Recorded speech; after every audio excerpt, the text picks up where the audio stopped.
सुन पाए हों तो हमने उनसे यही जानने की कोशिश की थी इब्तदाई तौर पर। एक तो प्रोपोर्शन के हवाले से तो फिर बात वही हो गई कि वो कहते हैं कि मखमल में लपेट के मामला वही हुआ कि पहले वज़ीर आज़म साहब की पार्लियामेंट्री कमेटी जिसमें हुकूमती अक्सरियत होगी अददी, वो चुनाव करेगी चीफ जस्टिस साहब का। तो वो काफ़ी उन्होंने वक्त के बाद इस चीज़ का कहा कि हाँ प्रोपोर्शनल ही है। तो फिर इंसाफ के तकाजे पूरे होंगे इसके अंदर, बिल्कुल मेरिट पे होंगे जो फैसले होंगे इस पार्लियामेंट्री कमेटी में आपकी नज़र में? पहले तो ये, और फिर प्रोटेस्ट के हवाले से भी बात करेंगे।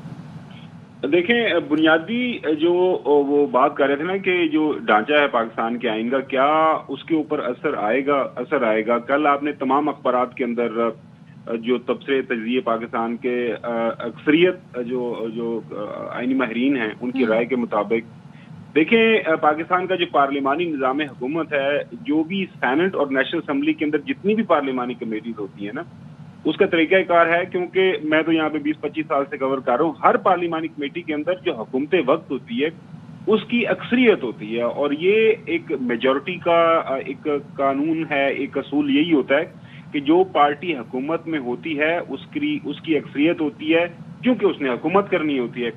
अब ये जो पार्लिमानी कमेटी बनी है, इसके अंदर भी प्रोपोर्शनल रिप्रेजेंटेशन के मुताबिक हुकूमती पार्टी की अक्सरियत होगी।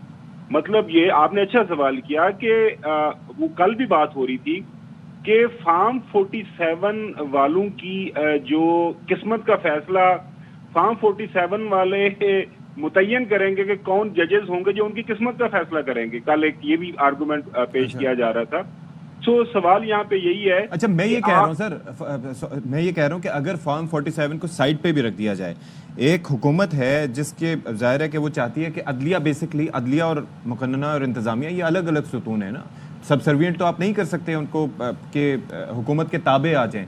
अब ये जहां पर अक्सरियत है, क्योंकि आपको याद होगा पहले एक 8 रुकनी पार्लिमानी कमेटी बनी थी जिसमें 4-4 की रिप्रेजेंटेशन थी, 4 गवर्नमेंट के 4 ऑपोजिशन के, लेकिन यहाँ पर 8 और 4 का रेशो है।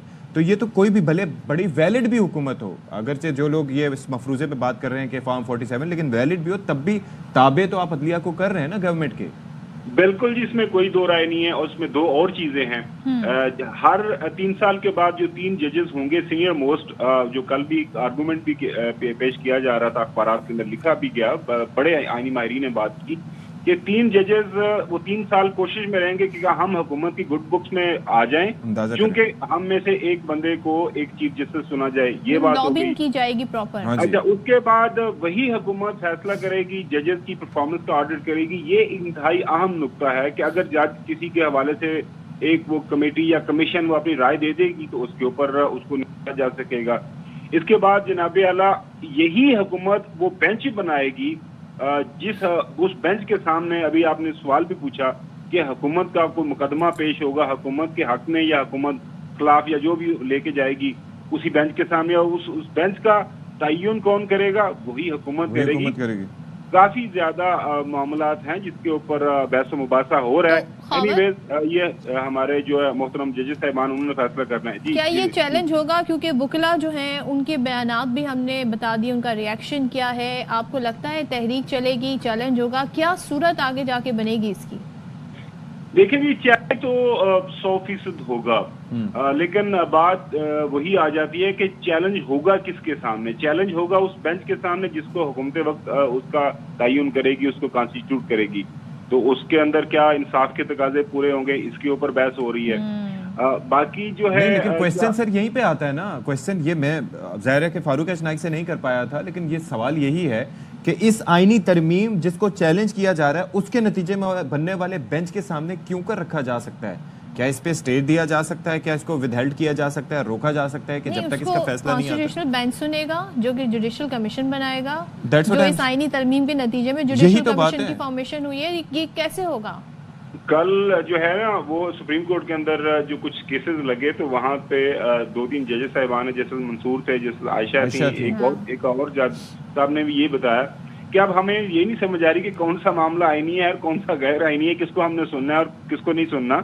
और ये मामला उन्होंने ये भी कहा कि आने वाले दिनों के अंदर मजीद गंभीर होगा। देखें, नहीं तो उन्होंने कहा था ना फरूक नसीम साहब ने कि जो भी सियासी केसेस होंगे सब आईनी केसेस बन जाएंगे, और वैसे तो हर केस वो कहीं ना कहीं अगर कोई इंसानी हुकूक का मामला है तो फंडामेंटल राइट्स का मामला, तो फिर वो भी आईनी केस बन जाता है, आर्टिकल के तहत आते हैं। जी देखिए इसके ऊपर जो पिटिशनर्स है ना, फर्ज करें वो जो बेंच जो है ना वो स्विचिंग करते रहेंगे, जी मेरा मामला तो आईनी है, मैंने आईनी बेंच के सामने जाना है। वो जो आईनी वाला है वो जाएगा जी नहीं जी मेरा तो आईनी मामला नहीं है, मेरा तो सिविल का मामला है या मेरा क्रिमिनल मामला, मैं तो आपके साथ सामने पेश नहीं हो सकता। तो उसके ऊपर ये अब इस बात का कौन तयन करेगा कि ये जो केस है ये आईनी है या गैर आईनी है? हाँ जी। उसका तयन करने के लिए भी आपको तीसरा आपको एक बेंच जो गैर आईनी है या तीसरा आपको रेफरी बनाना पड़ेगा, तीसरा बेंच बनाना पड़ेगा ताकि वो फैसला करे कि ये केस कौन किस बेंच के सामने जाना है। तो काफी ज्यादा अनॉमलीज हैं और आने वाले दिनों के अंदर इसके ऊपर मेरे ख्याल में काफी मजीद बहस होगी। वकला तहरीक का वकला तहरीक, वैसे आपको लगता है इसमें जो बयानात हैं कोई तहरीक की शक्ल बन पाएगी कि नहीं? देखें अभी तक जो फ्रैंकली स्पीकिंग ऑन ग्राउंड जो हमें ये बयानात आपने जो भी सुनाए हैं ये तो सारे वो लोग हैं जिनका बराह रास्त ताल्लुक पाकिस्तान तहरीक इंसाफ से है। अच्छा। वकला बरादरी आपने जिक्र किया 2007 का, तो वहाँ पे ऑल अक्रॉस लाइक जो नजरियाती इख्लाफात के बावजूद सारे PMLN पीपल्स पार्टी सारे जो मुख्तलिफ वकला के ग्रुप थे वो सारे मिल गए थे।